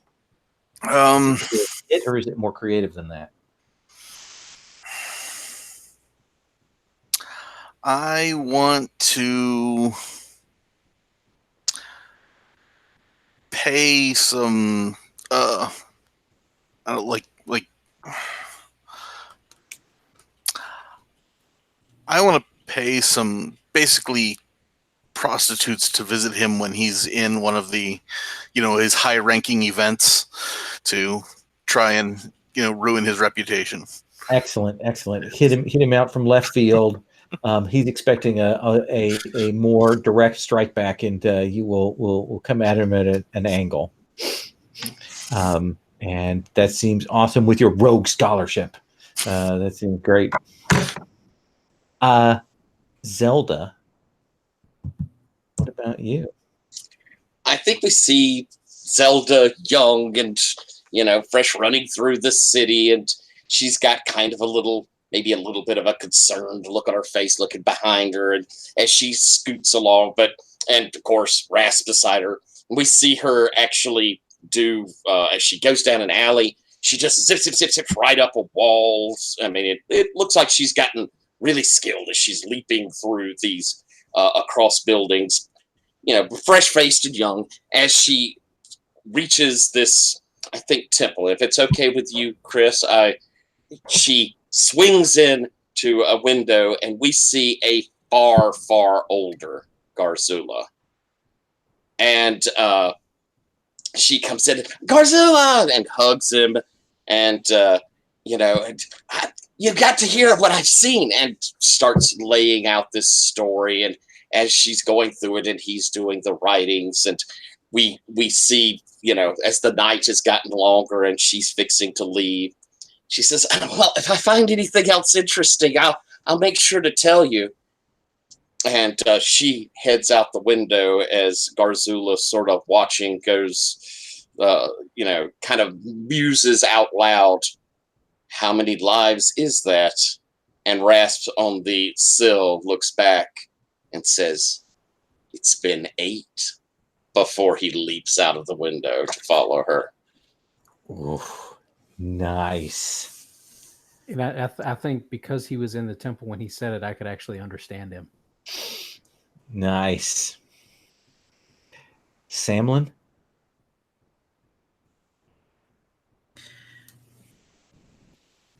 I think what you see is Samlin going, come on, you can do it. And they're like, she's high up on the roof. She's like, it's not bad because I have spider climb, but you're pretty good too. And you'll see Zarsul pop up, and he's like, say, see, you can do this whole urban adventure thing. We'll make a go of it. It'll be great. Sort of trying to look Conan the Rogue, but he hasn't quite pulling it off, kind of thing. But he does have a hat with an amazing feather on it. I learned that from Zelda. Awesome. And that's where we're going to stop there, everybody. Thank you very much for trying this goofiness out in a very rough hack. I think there's some potential here. Let's do stars, Okay. and then let's talk about the game, things we would want to, if I do this again, what do you think we should change? What needs to be adjusted, either in your playbooks or general approach and things like that? But first stars. I want to say I loved everybody's character. I was sad that we didn't have Clever back, but those 2 sessions that we had, Michael's a joy, and so that was good. But I really liked everybody's characters and the backstory that you developed and played into. Chris, stars?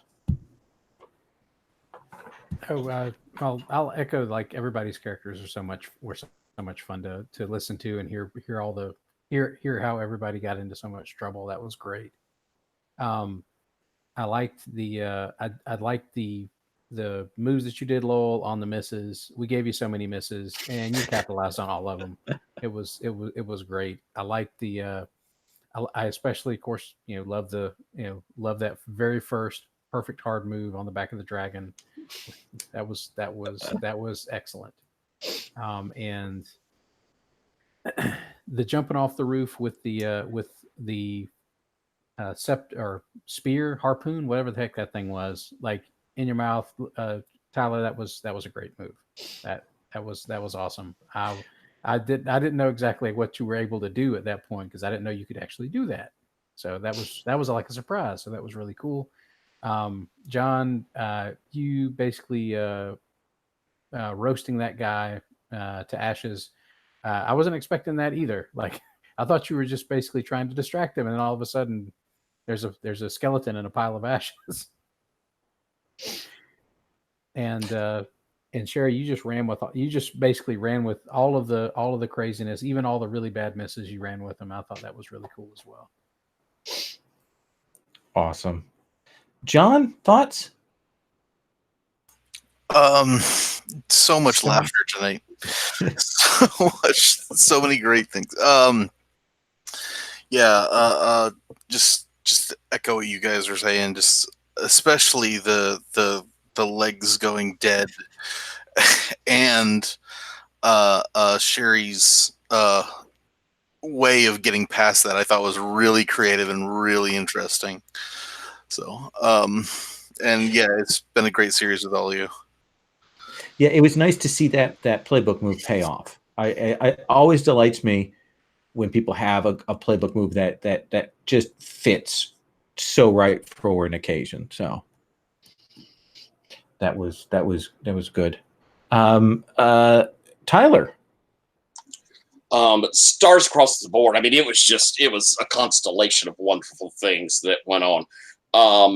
I loved Feistus both kind of in our dragon fight, that very deadly, capable, and they're supporting, and then of course it's time to go exit stage right down in the sewers. It was just perfect. It was just really well done. I was like, that's smart. That's the thing to do.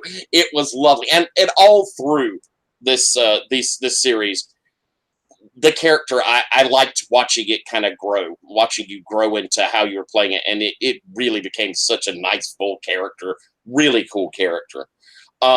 Chris, I always love playing with you, and Garzula is someone that I want to know more about. We're not at Wishes yet, but the story that Garzula has, it just seems like it could be so full and neat and lots of cool stuff. It was well played, super interesting, nice choices. I liked the whole thing with how you and Sherry played with that mop, and the excitement of that was just fantastic. And Sherry, you were wonderful. All your little decisions and dealing with adversity that came in there were spot on. They were so solid. And I mean, when you have bad luck with the dice, and you had really rough luck tonight, sometimes it can discourage you. And you took it and made it much just character. It was so much great role play. It was just primo. And all the things you hit us with, for this whole series have been spot on. There's a feel to this world that you've created, to the style of play. If this was a book series, you know the tone. You were so consistent, and it was just magnificent. And I love the way you play Ras. I thought that was just lovely. He's horrible, despite me loving him. It was just primo. So many good choices you made throughout this series. I have to say, having seen the Attached a couple times before, I think this may be my favorite version of it, because you gave me an Attached that had a personality and had a reaction and wasn't just alien and weird. It had a purpose, and I like it better here than I have in the regular Veil. And I have some things about that when we talk here in a minute. Yeah. But I really dug that. Sherry, stars. So you guys ran through all the stars. I mean, the things, the pins that I had to put in. You guys are spot on because you played these games a lot and you see the things. It was lovely, and everyone was bringing their character A game, and I super enjoyed it. And if I start to call things out, I'm going to call out the same things as everyone else. And Lowell, you did an awesome job. I think that might be why I married you. So. Fair enough. But yes. So yeah, I mean, literally every scene that everyone was in, the things they did were fun, and they made the world deeper and they made their characters deeper at every turn. And it was just awesome and fun. It was like that weird mix of everyone paying attention and everyone laughing through a bunch of things. So it was good. So Yeah. A group that really listened to each other. I want to say that that's again, I think there's a hallmark of great players and a great group is when everyone is listening to one another, and everyone did, and in just strikingly. Let's go then. Wishes, both in terms of things from particular play, but also okay. If we do this again, if I go back to do things, are the things I need to look at. I have some things on my list. Certainly, myself, we never did any intimacy moves. That's a thing that is from the veil that I think if they're going to be in the sheet, I should think about how we get those used. I want to add more questions to the playbooks so that the playbooks tell us something about the world more. That's a lot of what happens in the Veil, and I brought some of that over in terms of the baseline questions and things. But I would like the doppelganger. If someone takes that, they get to tell us how humanoid monsters interact with people. How tell us something about that in the world. And then if someone takes the familiar, they tell us what familiars are generally like, and is your thing commonplace or is your thing an exception? That we get more of those questions where the players can define the world. I'm still haven't figured out how to handle beliefs. I think this was okay, but that needs some tuning.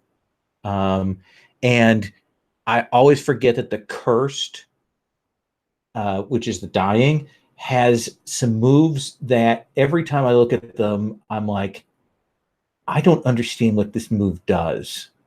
Like, I get confused in places about what you're supposed to trigger and what happens, and I need to really go back and clarify that, because you and I had a couple of interactions where we were like, okay, now what's going on? And I that was on me for not stopping and really doing that. So there's some thoughts that I have, wishes and thoughts, but I just want to get that on the table. But let's come back around. Chris, wishes, thoughts? I mean, I really like the basic setup of the Veil for fantasy. I like the hack. The only issue I had with the Heretic playbook was the runes move and the true name move is a little tricky to wrap your head around. I would have liked to maybe had a little bit more clarity on on the accumulation of the runes and how to track that. We did that. I used the move once and we sort of talked our way through it, and that might be just the way to do it, but it could also be like maybe have some sort of like hold generator for it. Yeah, I think you're absolutely right. But that would have made things a little bit easier to sort of like make more use of the true name move, which is kind of where the really meat and potatoes of that Heretic playbook, I think, could be, because it's such a cool idea.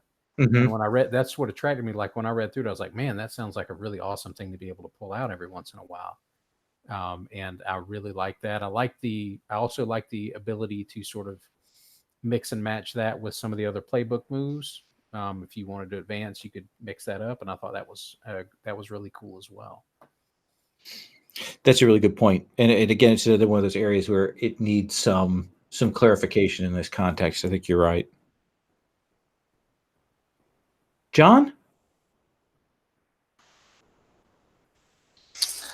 I have a similar wish. I enjoyed the character, but I think it would have been pretty much the same if I had been the wizard, or looking at some of the other playbooks. I don't know that I did enough to engage some of the parts of the cursed, or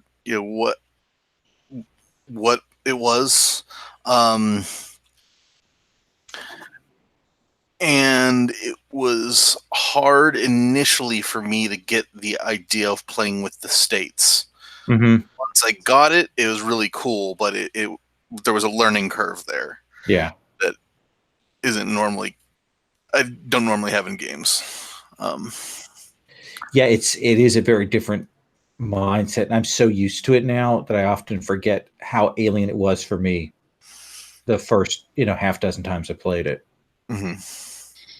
I think it's good. One of the things I think that you're pointing at is if I go back and look at the cursed, I need to look at how to make it engageable at the table, because I think that the dying in the Veil is written very much as a long-term character.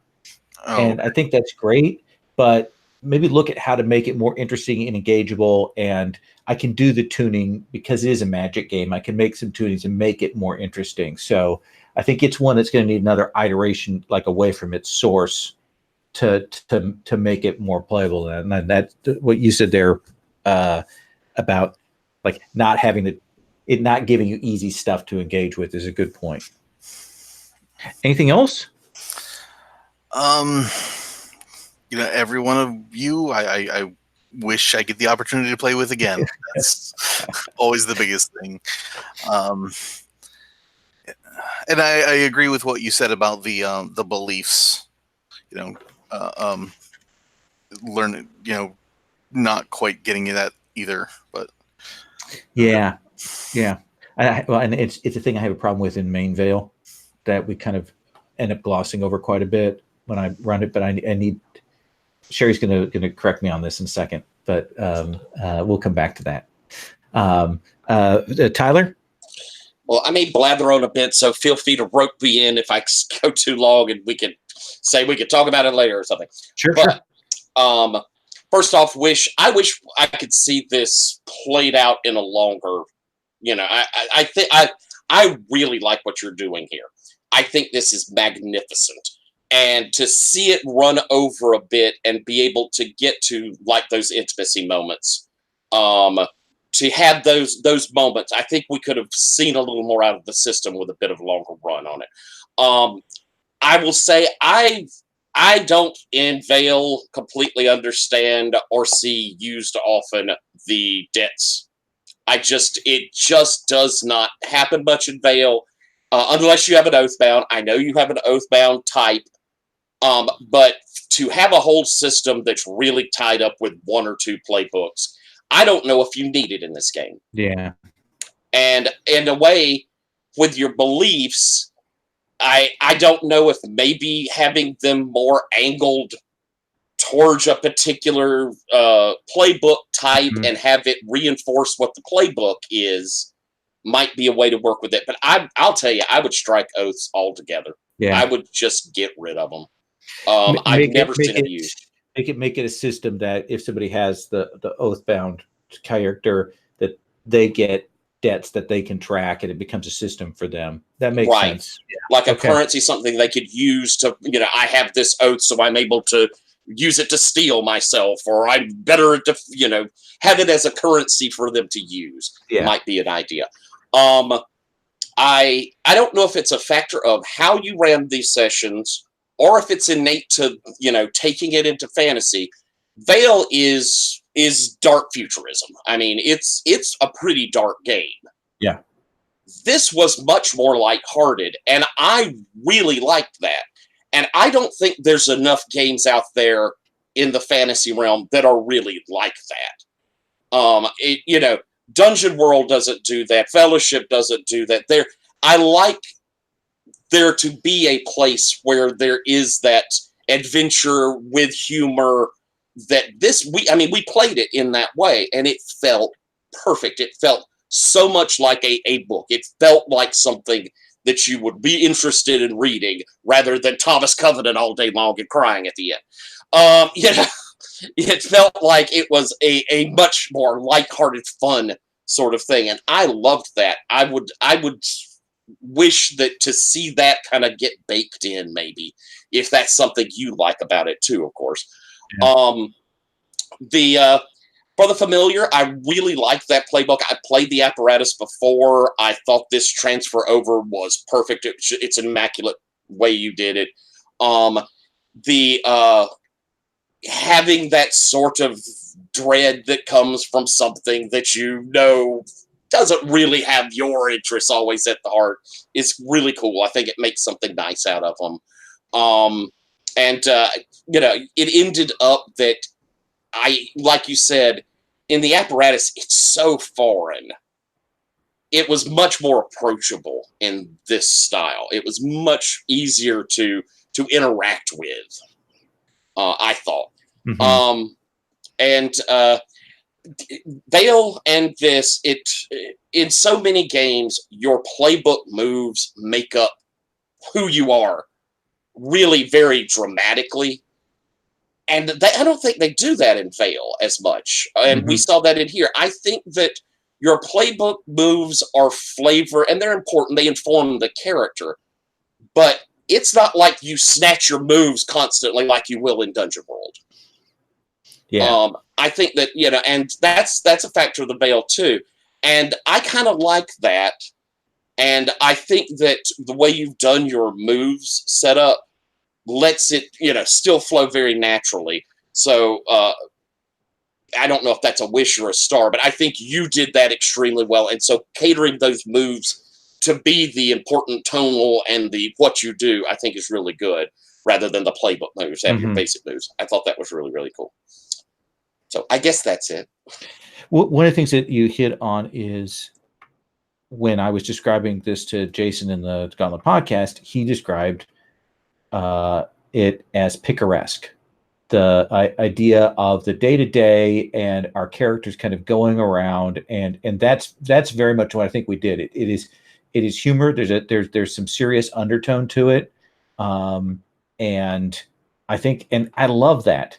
We're not doing like the Robert Asprin myth books, straight, pure humor, or even the more over the top Discworld ones. We're doing a game. It's a weird city. Our characters are weird, but they have lives, and they're desperately trying to get those 2 gold. For most of the game. So that's all. It's all, and what you said are really good points. Definitely kill the debts. And I really wish you will keep working on this, because it is super neat. It's just such a good time running it, so and playing it. So, Sherry, I'm going to give you last word. Okay, so one, I want to say that to me, what these playbooks did is they gave me enough flavor to create a fantasy character that was completely different than what I would have come up with, even if I started with the same concept, because the playbooks are so freaking weird. And so all of a sudden you're taking this little veer, and it was super fun and super delightful, and everyone else has ended up being that way because it's coming from a different approach. And so it really added, I don't know, like special sauce. Like someone put some teriyaki in your, mac and cheese or something. I wasn't expecting it. It turned out great. But don't put teriyaki in your mac and cheese. Okay? Don't do that. Not exactly like that. Oh, no, I know. They put really good salsa in the mac and cheese. There. That's what it was. That's delicious, actually. But let us not speak any further on these things. Anyway, the one thing is inherently, the belief system in the Vale works great if all the players' beliefs actually play like on the same themes, that they're all kind of having an argument about us different aspects of the thing. For instance, when I played with my niece and nephew, one of them was the dying, one was the onomastic, which is this Garzulas. So the same thing, there were ideas about isolation and death. And I played a character that was right in the middle. And essentially our whole game ended up being themed by those beliefs, and essentially our identity along that continuum of ideas of isolation and isolations of life versus death, and coming to sort of depend on each other to not go to those darkest extents. And that made them work and made them important and made them something that we could look at and that it was important to address.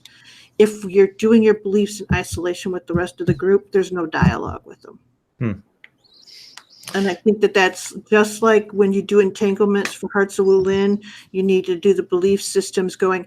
I think the character, and you have to pick kind of like some of the ideas that you're working with. Like inherently, the Veil will give you a themed game.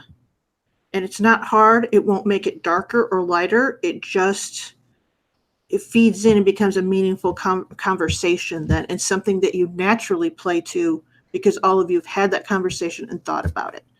I mean, not that you're thinking about it and writing philosophy things, but just that it's sort of a theme. So, Okay. No, I think that's great. Yeah. I mean, because we had a lot of the same character types here. And yet, because we just did our beliefs and I couldn't remember what Garzula's was or Feistis's or Zelda's, I couldn't play to that. I couldn't comment to that.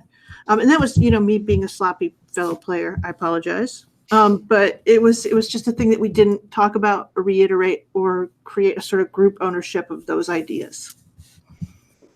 Yeah. But other than that, I do think that these bring some loopy flavor to fantasy tropes that make them pretty awesome, that take you a step out of where you may have been. I'm as much as anything, I'm as excited to run this again so I can see what the other playbooks look like too. We've got so many different ones and see what their interactions are. But I will think very hard about that, how to get some thematic poles that we can lean towards for play to help bring those beliefs together. Mm-hmm. Sherry, if I could ask, when you're talking about the belief, do you think it would probably be beneficial to do that as part of world build, that, just have it be completely collaborative? I'm thinking have it as that kind of discussion. Really, yeah. I think one of the things is when you choose a character type in the Veil, you can kind of read and look through it and get a sense of kind of what are the built-in ideas behind it. But you also always have the idea of, as we're starting play, for instance, it would have been very sensible for us to have a thing about money or about the need for money or about, scrabbling and getting by. Those would have been very natural starter belief things that we deal with and that we each are supporting each other in. So all of those things, if you look, you see that those themes are there and it's ready to feed those in. So, and it's kind of crazy when you get that, because that's what the Veil, that's when it really sings, where you walk away from that game and you're like, it was an amazing game. Gotcha. All right. I have to think hard on that. Thank you all very much. I had a great time. I appreciate you. I had a great time. So much fun. I'm going to stop the broadcast. If you haven't bought the Veil, you should buy a copy of the Veil. It's a great game. It's really dynamite.